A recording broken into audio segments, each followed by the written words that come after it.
Hello there, this is Daniel, and today we are going to be going over the next few questions on this SAT reading test. And I'm going to be walking you guys through them and teaching you some strategies and how to solve each question so that you can solve them yourselves. So, without further ado, let's begin reading this passage adapted from Virginia Woolf, Three Guineas. Close at hand is a bridge over the river Thames, an admirable vantage ground for us to make a survey. The river flows beneath. Barges pass, laden with timber, bursting with corn. There on one side are the domes and spires of the city. On the other, Westminster and the Houses of Parliament. It is a place to stand on by the hour, dreaming. But not now. Now we are pressed for time. Now we are here to consider facts. Now we must fix our eyes upon the procession of the sons of educated men. There they go. Our brothers who have been educated at public schools and universities, mounting those steps, passing in and out of those doors, ascending those pulpits, preaching, teaching, administering justice, practicing medicine, transacting business, making money. It is a solemn sight always, a procession like a caravanserai crossing a desert. But now, for the past 20 years or so, it is no longer a sight merely, a photograph or fresco scrawled upon the walls of time, at which we can look with merely an aesthetic appreciation. For there, traipsing along at the tail end of the procession, we go ourselves, and that makes a difference. We who have looked so long at a pageant in books, or from a curtained window watched educated men leaving the house at about 9:30 to go to an office, returning to the house at about 6:30 from an office, need look passively no longer. We too can leave the house, can mount those steps, pass in and out of those doors, make money, administer justice. We who now agitate these humble pens may in another century or two speak from a pulpit. Nobody will dare contradict us then. We shall be mouthpieces of a divine spirit. A solemn thought, is it no? Is it not? Who can say whether, as time goes on, we may now dress in military uniform, with gold lace on our breasts, swords at our sides, and something like the old family coal scuttle on our heads, save that venerable object was never decorated with plumes of white horsehair. You laugh. Indeed, the shadow of the private house still makes those dresses look a little queer. We have worn private clothes so long, but we have not come here to laugh, or to talk of fashions, men and women. We are here on the bridge to ask ourselves certain questions, and they are very important questions, and we have very little time in which to answer them. The questions we have to ask and to answer about that procession during this moment of transition are so important that they may well change the lives of all men and women forever. For we have to ask ourselves, here and now. For we have to ask ourselves that, we have to ask ourselves, here and now, do we wish to join that procession, or don't we? On what terms shall we join that procession? Above all, where is it leading us, the procession of educated men? The moment is short. It may last 5 years, 10 years, or perhaps only a matter of a few months longer. But you will object. You have no time to think. You have your battles to fight, your rent to pay, your bazaars to organize. That excuse shall not serve you, madame. As you know from your own facts, and there are facts that prove it, the daughters of educated men have not always done their thinking from hand to mouth, not under green lamps at study tables in the cloisters of secluded colleges. They have thought while they stirred the pot, while they rocked the cradle. It was thus that they want us to write to our brand new sixpence. It falls to us now to go on thinking, how are we to spend that sixpence? Think we must.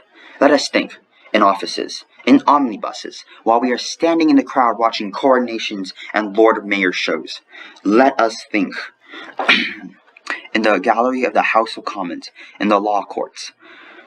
Let us think at baptisms and marriages and funerals. Let us never cease from thinking, what is the civilization in which we find ourselves? What are these ceremonies and why should we take part in them? What are these professions and why should we make money out of them? Where, in short, is it leading us? The procession of the sons of educated men. So, after reading this passage, we can conclude that This passage is about a person who is arguing that women should take advantage of the opportunities they have today in order to insert themselves into society as independent people who can decide for themselves. This is probably written in the era where women have recently gotten their rights and are now able to effectively manage their own lives. So, knowing the main idea of this passage, let us continue on to the first few questions. Question 1 is, the main purpose of the passage is to emphasize the value of a tradition, stress the urgency of an issue, highlight the severity of social divisions, or question the feasibility of an undertaking.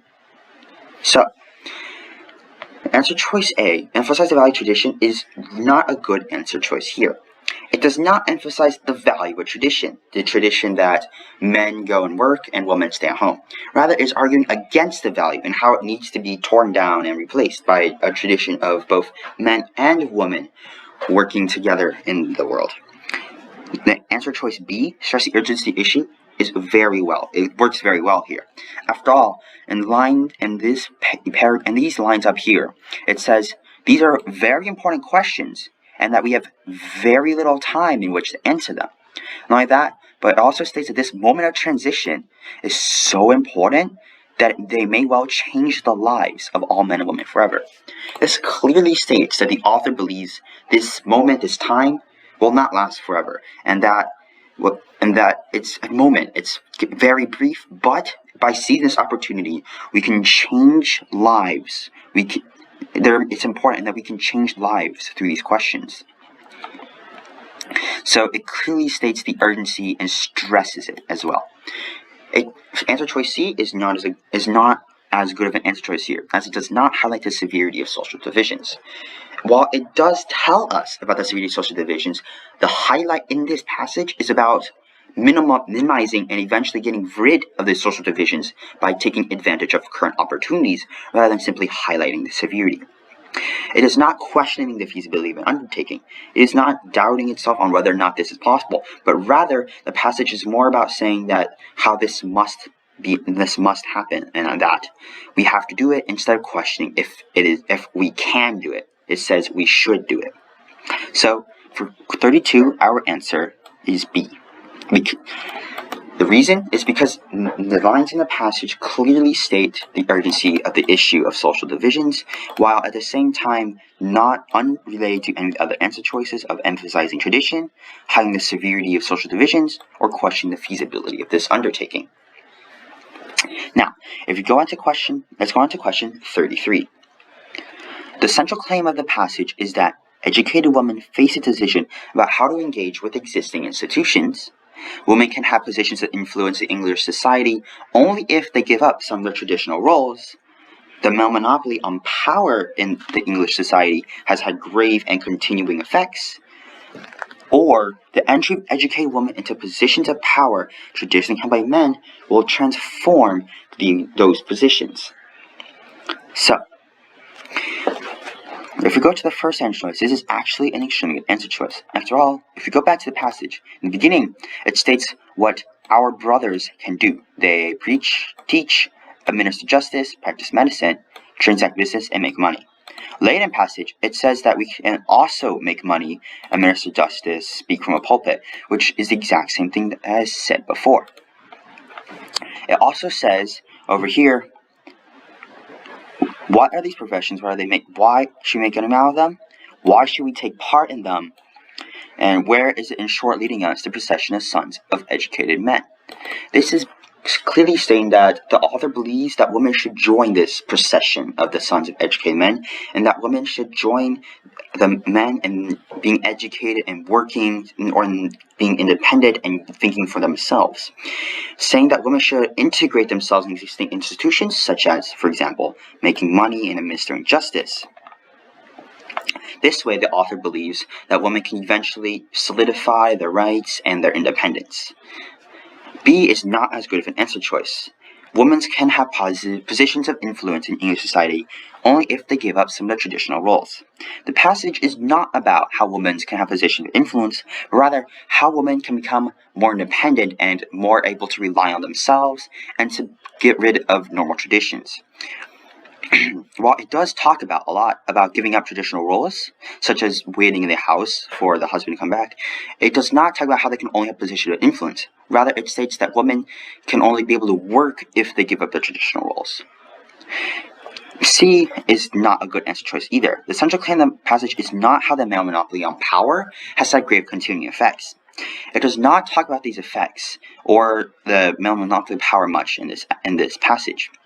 While it does state that the male monopoly in power has prevented them from being able to participate, the passage is, as we said before, mainly about how women need to seize the opportunity to become independent.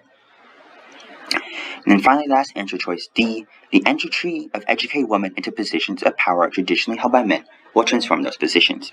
Again, while it does talk about the entry of women into positions, into workforce, it does not talk about positions of power, nor does it talk about transforming those positions. So, after looking through all that, we can clearly see that the answer to 33 is A. Now let's move on to question 34. Wolford uses the word "we" throughout the passage, mainly to reflect the growing friendliness among a group of people, advance the need for candor among a group of people, establish a sense of solidarity, or reinforce the need for respect. Now, going back to the passage, we can see that Wolf does in fact indeed use the word "we" a lot. Now we are pressed for time, and we are here to consider facts. Now we must fix our eyes upon the procession of educated men. In fact, Wolford only refers to herself as we and everyone else as we as well. This is completely written in a plural form. We too, we have worn, we have not. No, there is no I. It only uses the words we and us. We are here, and etc.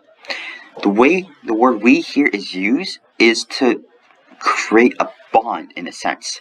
It uses the word "we" in order to say that we are one, we do this together. We must fix our eyes. You and me must fix our eyes upon this procession. You and me can leave the house, can mount those steps, passing outdoors. The word "we" in these sentences is meant to be in a sense of solidarity. Solidarity means kind of strength together, as in that being together creates a stronger bond and allows you to effect more change. The word "we" is saying that we have to do this together. We cannot do it alone, and that we have to work together. We have to seize this opportunity together. It's how the word "we" is used throughout the passage. This means our answer choice is C. It uses the word "we" to refer to educated women as a whole to seize opportunity to become part of the workforce. It does not reflect a growing friendliness among a group of people, nor the need for candor or respect, as the passage is not about respect, candor, or friendliness, but rather how they must work together to further cement their position in life. Finally, let's go into question 35. According to the passage, Wolf chooses a setting of the bridge because it is conducive to a mood of fanciful reflection, provides a good view of the procession of the sons of educated men, is within sight of historic episodes to which she alludes, is symbolic to the legacy of past and present sons of educated men. Now, if we go back to the passage where she talks about the bridge, just in the very first paragraph, close at hand is a bridge over the River Thames, an admirable vantage ground for us to make a survey. The river flows beneath, barges pass, laden with timber, bursting with corn. There, on one side, are the domes and spires of the city. On the other, Westminster and the Houses of Parliament. It is a place to stand on by the hour of dreaming, but not now. Now we are pressed for time. Now we are here to consider facts. Now we must fix our eyes on the procession of the sons of educated men. Going back to answer choices, we can see that A cannot be right. It does say in the passage that it is a place to stand on the hour of dreaming, which seems like A is a good choice. After all, it states is conducive or is effective to a mood of fanciful reflection. But immediately after, it says, but not now. Now we are pressed for time. Now we are here to consider facts. Now we must fix our eyes upon the procession of sons of educated men. She's saying the bridge is a very good place to be thinking, to be kind of just contemplating, pondering. But she says, no, but we can't do that now. We have to, on the bridge, we have to use this vantage ground to look at the procession of sons of educated men. Which, in fact, leads us straight to answer choice B, provides a good view of the procession of sons of educated men. If you look back, it says, River Thames, the bridge over River Thames, is an admirable vantage ground for us to make a survey.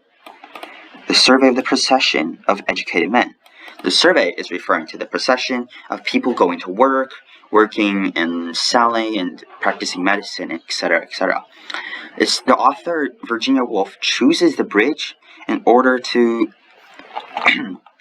like in the answer, in order to provide a view of the procession of people working, which leads into her main claim, as we say before, which is how educated women need to engage with existing